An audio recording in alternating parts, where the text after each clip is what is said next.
6 years before the Roswell incident became an indelible mark on the American psyche, 6 years before the image of a crashed flying saucer in the desert became a global icon, another secret, deeper and perhaps more disturbing, fell from the heavens on a quiet spring night. In the heart of America, in a small town on the banks of the Mississippi River, an extraordinary event was witnessed, documented, and then systematically erased from history by a relentless governmental force. This is not just a story about metallic debris and otherworldly beings. It is the story of a man of faith confronted with the impossible, of a family turned into guardians of a dangerous secret, and of a truth that refused to die, whispered from generation to generation, waiting for the right moment to come to light. What really happened on that April night in 1941 in Cape Girardeau, Missouri? What vision shook a reverend's faith and forced him into a vow of silence? And why did the government go to such lengths to ensure this incident remained merely a ghost in the memory of a few? Today, we will open the forbidden files and unravel the story of the case that preceded all others, an enigma that forces us to question everything we thought we knew about the dawn of the modern UFO era.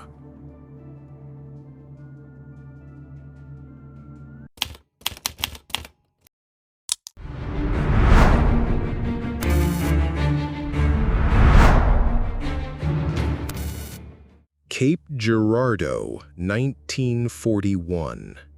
Known as the City of Roses, it was a portrait of Midwestern tranquility. Its streets were peaceful, its gardens well kept, and the lives of its nearly 40,000 inhabitants were governed by the slow, steady rhythm of the mighty Mississippi River. It was a place of traditional values, where a man's word and his faith were the pillars of the community. At the spiritual center of this community was Reverend William Guy Huffman. At 53, he was the pastor of the Red Star Baptist Church, a man whose life was dedicated to God and his family. His routine was predictable.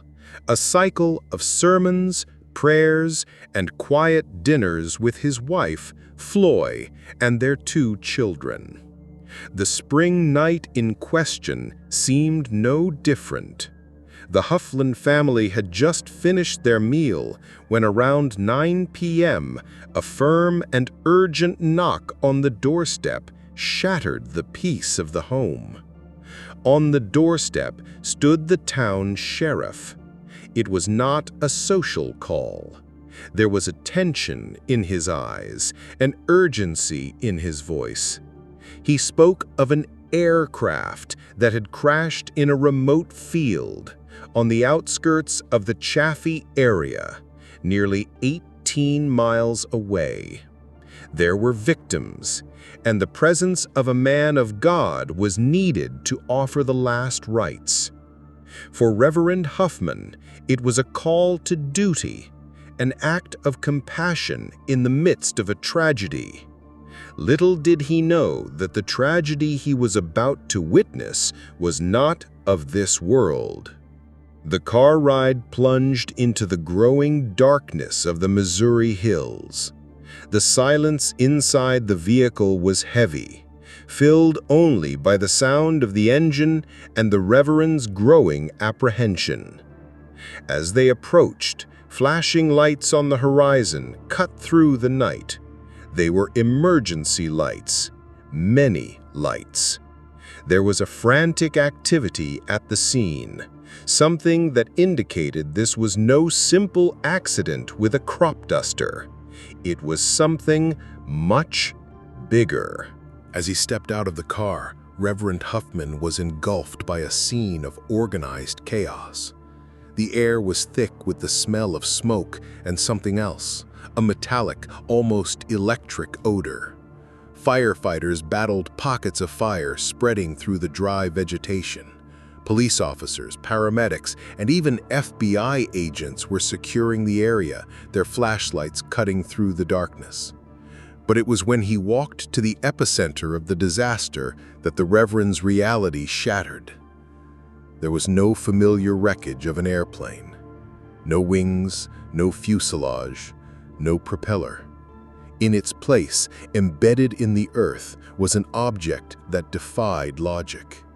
It was shaped like a saucer, a silver metal disc with no visible seams or rivets. It was partially ruptured from the impact, and some flames still licked at its alien structure. It was such an impossible sight that for a moment the Reverend doubted his own eyes. But the biggest shock was yet to come. Lying near the craft were two bodies, small, frail, about 4 feet tall. They were clearly not human. Their heads were large and disproportionate, with minimal facial features, just small slits for a mouth and nose, and no ears. Their skin was a grayish, hairless tone.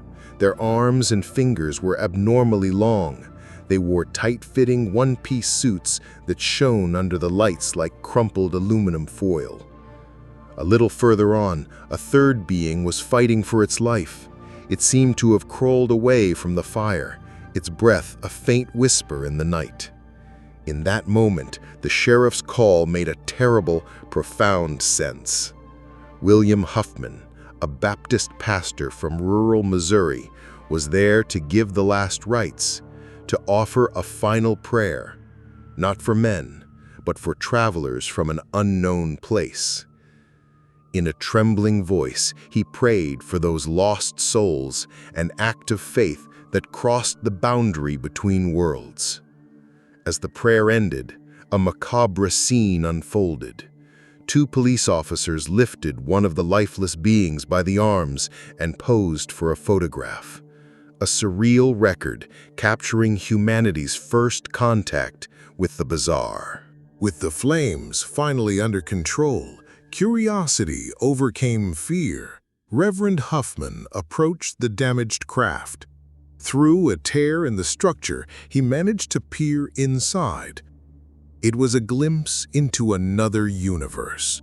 There was a small metal bench, panels covered with inscriptions that resembled Egyptian hieroglyphs, but of an entirely strange nature. Unusually shaped buttons and a control similar to a console completed the scene. He had no words or references to describe what he saw. It was a technology that was centuries, perhaps millennia, ahead of his own. The atmosphere at the site changed abruptly with the arrival of a new force, an Army Air Corps unit from the Sykeston base.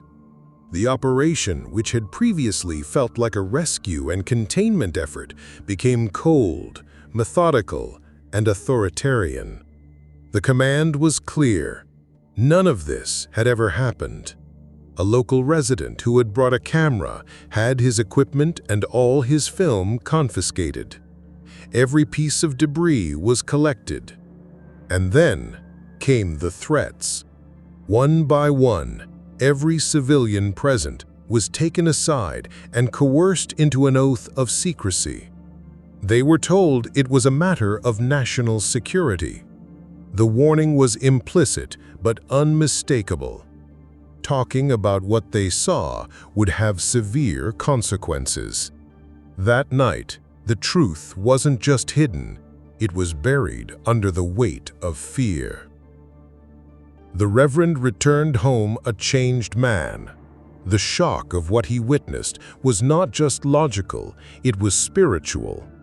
It went against everything he knew, everything he believed in. As a man whose life was a testimony to the truth, he found himself trapped in a state-imposed lie. He couldn't keep it. That very night, in confidence to his wife and children, he broke the military oath to honor a more sacred vow, honesty with his family. He told them everything, every impossible detail, and made them promise to guard the secret with their lives. And so, the Cape Girardeau incident vanished from history, becoming a whispered legend only within the walls of the Huffman family home.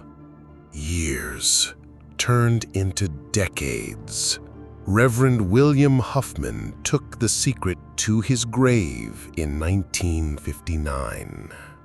The story, too heavy to be told, lived on like a ghost, a memory that occasionally haunted family conversations.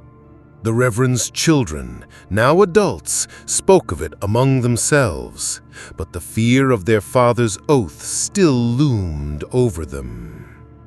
The flame of this unbelievable memory might have been extinguished forever, if not for the Reverend's granddaughter, Charlotte Mann. During her childhood, she caught fragments of the story, pieces of a puzzle she couldn't assemble. But the full revelation would only come in 1984, in a moment of extreme solemnity and sorrow. Her grandmother, Chloe, the Reverend's wife, was on her deathbed. With time running out, she felt the need to unburden herself from the weight she had carried for over 40 years. She called for Charlotte, and in a final confession, passed the torch of memory. She recounted everything, from the sheriff's knock on the door to the description of the beings and the ship. And she revealed a crucial detail. There was proof, a photograph. Chloe explained that weeks after the incident, the Reverend anonymously received a copy of that photo taken on the night of the crash, the image of the two men holding the alien being. The Reverend guarded it zealously before passing it to his son, Charlotte's father. Charlotte remembered seeing the photo a few times as a child, a black and white image with the typical white borders of an old camera showing something that shouldn't exist. But like so much evidence in the world of ufology, the photograph became a legend. In the mid-1950s, Charlotte's father gave it to a photographer friend, Walter Fisk, for analysis. It was the last time anyone saw it. All that remains today is a drawing that Charlotte herself made, a pale imitation of the definitive proof that was lost to time. The story, now without its physical evidence, rested solely on Charlotte's shoulders.